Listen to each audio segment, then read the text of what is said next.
বেশ কিছুদিন ধরে লক্ষ্য করতেছি অনেকেই আমাদেরকে কমেন্ট করে থাকে, ভাইয়া এমন একটা স্মার্টফোন আমাদেরকে সাজেস্ট করেন যেখানে ক্যামেরা থাকবে খুবই ভালো, ফোনটি ডিজাইন হবে ভালো এবং ফোন দিয়ে যথেষ্ট পরিমাণ ভালো গেমিং করা যাবে। তো আজকের ভিডিওতে আমরা এমন একটা স্মার্টফোন নিয়ে কথা বলবো যে স্মার্টফোনের গেমিং পারফরমেন্স হবে সব থেকে বেটার এবং ক্যামেরা পারফরমেন্সও হবে বাজেট সেগমেন্টের মধ্যে সব থেকে হাই। এছাড়াও থাকবে খুবই লুকলি একটা ডিজাইনের স্মার্টফোন। হ্যাঁ, আমরা টেকনো কামন 19 প্রো এই স্মার্টফোনটি নিয়ে আজকের ভিডিওতে আলোচনা করব। তো ফোনটির মধ্যে দারুণ কিছু ফিচার রয়েছে, যেমন এখানে যদি ক্যামেরা দিকে লক্ষ্য করেন 64 মেগাপিক্সেলের মেন ক্যামেরা সেন্সর, 50 মেগাপিক্সেলের টেলিফটো সেন্সর, এর সঙ্গে থাকছে মিডিয়াটেক হেলিও G96 প্রসেসর, যেটি গেমিং এ সবসময় খুব বেটার পারফরমেন্স করে থাকে। তো আজকের ভিডিওতে আমরা টেকনো কামন 19 প্রো এই স্মার্টফোনটির ইন ডিটেইলস আপনাদের সঙ্গে শেয়ার করব। আর যারা কিনা এখনো আমাদের চ্যানেলটি সাবস্ক্রাইব করেননি, আমাদের চ্যানেলটি সাবস্ক্রাইব করে পাশে থাকা বেল বাটনটি অল করে রাখবেন এবং লাইক দিয়ে সম্পূর্ণ ভিডিওটি দেখতে থাকবেন। তো ফার্স্ট অফ অল আমরা যদি ফোনটির ডিজাইন এবং বিল্ড কোয়ালিটি দিকে লক্ষ্য করি, ফোনটি কিন্তু খুবই সুন্দর একটা ডিজাইন করা হয়েছে। আমরা টেকনো কামন 19 নিও স্মার্টফোনটি যেমন ডিজাইন দেখেছিলাম, এখানেও ঠিক তেমন ডিজাইনটা করা হয়েছে এবং ফোনটির ডিজাইনটা আমার কাছে খুবই পছন্দ হয়েছে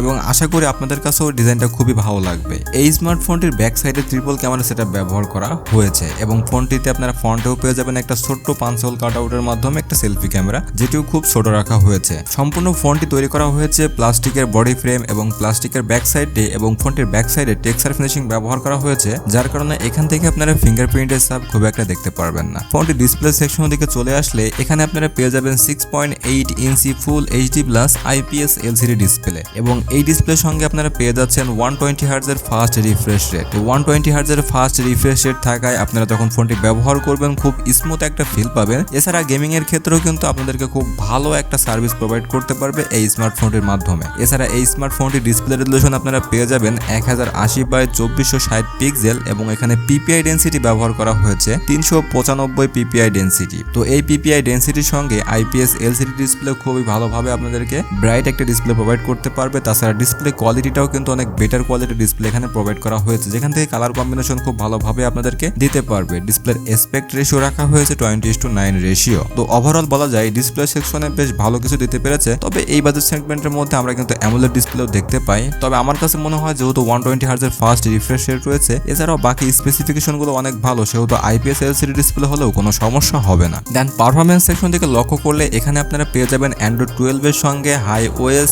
8.6 দিয়ে এবং চিপসেট ব্যবহার করা হয়েছে মিডিয়াটেক হেলিও G96, যেটি 12 ন্যানোমিটারের উপরে বেস করে তৈরি করা। এই প্রসেসরের মাধ্যমে কিন্তু সবসময় গেমিং এ খুব ভালো একটা পারফরমেন্স পাওয়া যায়। তাছাড়া ডে টু ডে লাইফেও খুব ভালো একটা পারফরমেন্স দিতে পারে। এখান থেকে Free Fire, PUBG, Call of Duty, অ্যাসফরলাইন গেমগুলো খুব স্মুথলি প্লে করা যায়। এছাড়া কিন্তু আপনারা পাবজি গেমটি সর্বোচ্চ 40 FPS এ খেলতে পারবেন, যেখান থেকে কোনো ল্যাগ বা ফ্রেম ড্রপের দেখা পাবেন না। এছাড়া ফ্রি ফায়ার গেমটি আপনারা শ্যাডো অফ করে হাই গ্রাফিক্সে রেখেও খেলতে পারবেন। অ্যাসফরলাইন গেমটি খেলার সময় তেমন কোনো ল্যাগ বা ফ্রেম ড্রপের দেখাও আমরা পাইনি। এছাড়া ফোনটিতে সিপিইউ ব্যবহার করা হয়েছে অক্টোকোরের একটি সিপিইউ, যেখান থেকে 2.05 GHz এর ক্লক স্পিড দিতে পারবে এবং এখানে জিপিইউ এর জন্য ব্যবহার করা হয়েছে মালি G57 MC2। তো ওভারঅল আমার কাছে স্পেসিফিকেশনটা খুবই ভালো মনে হয়েছে এবং এই স্মার্টফোনটি দিয়ে গেমিং এবং অন্যান্য কাজগুলো খুব ভালোভাবে হ্যান্ডেল করা সম্ভব। স্মার্টফোনটিতে র্যাম ব্যবহার করা হয়েছে 8GB এবং এখানে স্টোরেজ ব্যবহার করা হয়েছে 128GB এবং 256GB। তো আপনার প্রয়োজন অনুযায়ী আপনি যে কোনো ভ্যারিয়েন্টটা চুজ করতে পারবেন। দেন এরপরে আমরা ফোনটি যদি ক্যামেরা সেকশন থেকে লক্ষ্য করি, এখানে সবথেকে বেটার হাইপ রাখা হয়েছে। ফোনটিতে ট্রিপল ক্যামেরা সেটআপ ব্যবহার করা হয়েছে ব্যাক ক্যামেরা হিসেবে, যদিও দেখে মনে হবে এখানে ডুয়েল ক্যামেরা সেটআপ ব্যবহার করা হয়েছে, কিন্তু না, একটা শেপের মধ্যে বড় সেন্সর ব্যবহার করা হয়েছে এবং বাকি একটা শেপের মধ্যে দুইটা সেন্সর ব্যবহার করা হয়েছে। তো এখানে মেন ক্যামেরা থাকবে 64 মেগাপিক্সেলের একটি মেন ক্যামেরা সেন্সর, 50 মেগাপিক্সেলের একটি টেলিফটো সেন্সর, এছাড়া থাকবে 2 মেগাপিক্সেলের একটি ডেপথ সেন্সর। এছাড়া 64 মেগাপিক্সেলের সেন্সরটার সঙ্গে কিন্তু ওআইএস সাপোর্টেড থাকবে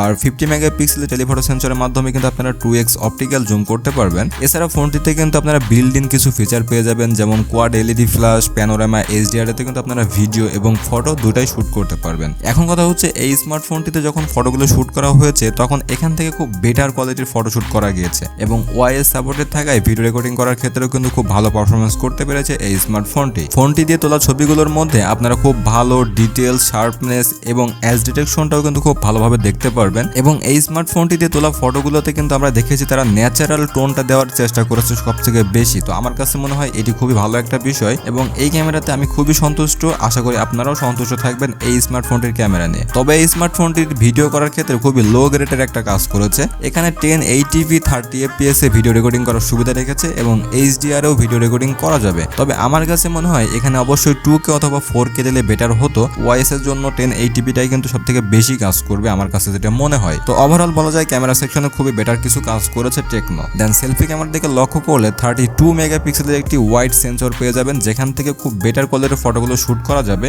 এছাড়াও আপনারা সেলফি ক্যামেরাতেও কিন্তু HDR এর সাপোর্টটা পেয়ে যাচ্ছেন এবং সেলফি ক্যামেরাতে ভিডিও রেকর্ডিং করার ক্ষেত্রে 1080p 30fps এ ভিডিও রেকর্ডিং করতে পারবেন। তবে এই স্মার্টফোনটি সেলফি ক্যামেরা কিন্তু আসলে আরো ভালো পারফরমেন্স করতে পেরেছে। এখানে খুবই ভালো রেডি ছবিগুলো তুলতে পেরেছিল এবং যেখানে শার্পনেস, ডিটেলস, অ্যাজ ডিরেকশন এবং কালার কম্বিনেশন সবগুলোই খুব প্রপারলি দিতে পারতেছিল আমাদেরকে। তো ওভারঅল বলা যায় ফোনটির ক্যামেরা সেকশন নিয়ে খুবই সন্তুষ্ট থাকবেন। তো যারা কিনা চাচ্ছেন যে ক্যামেরা সেন্ট্রিক স্মার্টফোন কিনবেন এবং সেখান থেকে ভালো গেমিংও করতে যাচ্ছেন, তাদের জন্য আমি মনে করি এই স্মার্টফোনটা সবথেকে বেটার একটা স্মার্টফোন হতে যাচ্ছে। দেন এই স্মার্টফোনটিতে আপনার 3.5mm হেডফোন জ্যাকটাও পেয়ে যাচ্ছেন, ওয়াইফাই, ব্লুটুথ, NFC, GPS সবগুলোই পেয়ে যাচ্ছেন। রেডিও সেন্সরটাও থাকবে এই স্মার্টফোনটির মধ্যে। USB Type-C চার্জিং পোর্ট ব্যবহার করা হয়েছে এই স্মার্টফোনটিতে। সেন্সরের দিকে লক্ষ্য করলে এখানে আপনারা সাইড মাউন্টেড ফিঙ্গারপ্রিন্ট সেন্সর পেয়ে যাচ্ছেন। এছাড়া অ্যাক্সিলোমোটো, জাইরা, প্রক্সিমেটলি সেন্সরগুলো থাকছে এই স্মার্টফোনটিতে। ফোনটিতে ব্যাটারি ব্যবহার করা হয়েছে 5000 মিলিঅ্যাম্পিয়ারের একটি ব্যাটারি এবং এই ব্যাটারিকে চার্জ করার জন্য 33 ওয়াটের একটি ফাস্ট চার্জিং ব্যবহার করা হয়েছে এবং 33 ওয়াটের চার্জার দিয়ে মাত্র